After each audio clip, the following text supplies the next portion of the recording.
Good afternoon, and thank you for having me.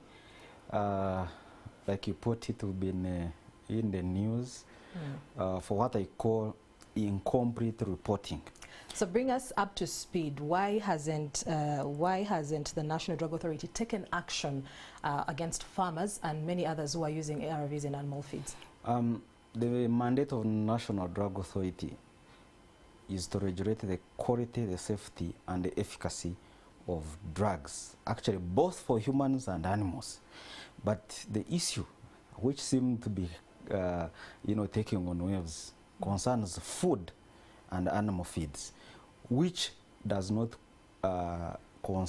which is not in the mandate of NDA. We don't have a legal backup to regulate food and animal feeds. There are other government agencies that have that in their mandate. Now, because the concern of the contamination is drugs, which we regulate, because as the National Drug Authority, we are also supposed to ensure that there is rational use of medicine.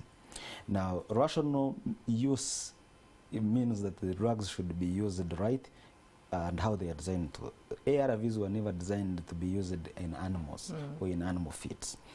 Now, when my colleague was appearing before Parliament of Committee on HIV, he mentioned that we go through reports.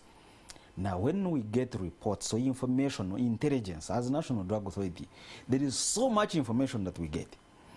And like any other regulator, when we're going to take action, we first evaluate the information we have, and when we got those reports, so when we get those reports, we conduct scientific reviews. And we realized, which is very true, that these reports had gaps.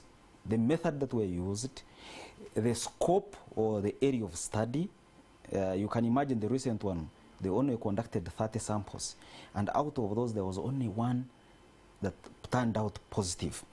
And also it can be argued that there are chances of human error.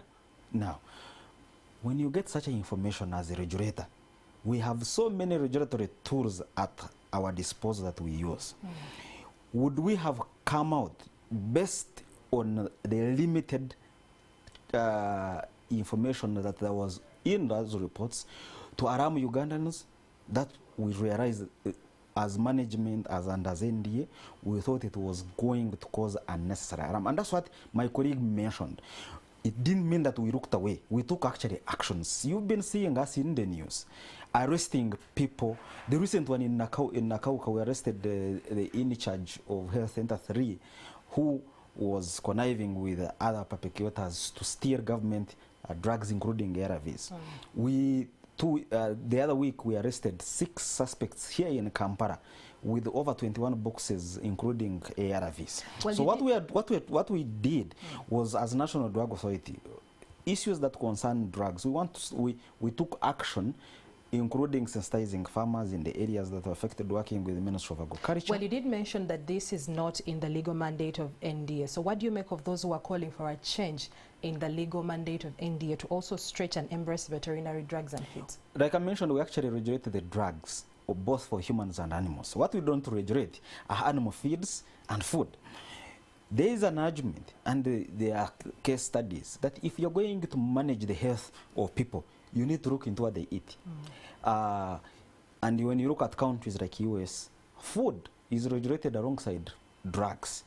And there has been a discussion in the cabinet whether we should have NDA become also a food regulator. Now, that is government. If government gives us that, I can assure Ugandans that we will be able to do a good job like we are doing with the drugs. Okay. But as of now, there is someone else who is supposed to be looking at the quality of the food we eat, and that's not National Drug Authority. So what will it take, as we wrap up, what will it take for a new law to come in place? I know for sure that the government has actually asked us now to look into cosmetics, to look into food supplements, and that law we have expedited, shared. It should be now before Parliament soon. But like I said, we don't give ourselves a mandate. The law gives us the mandate, and when we get, we will make sure that we protect Ugandans.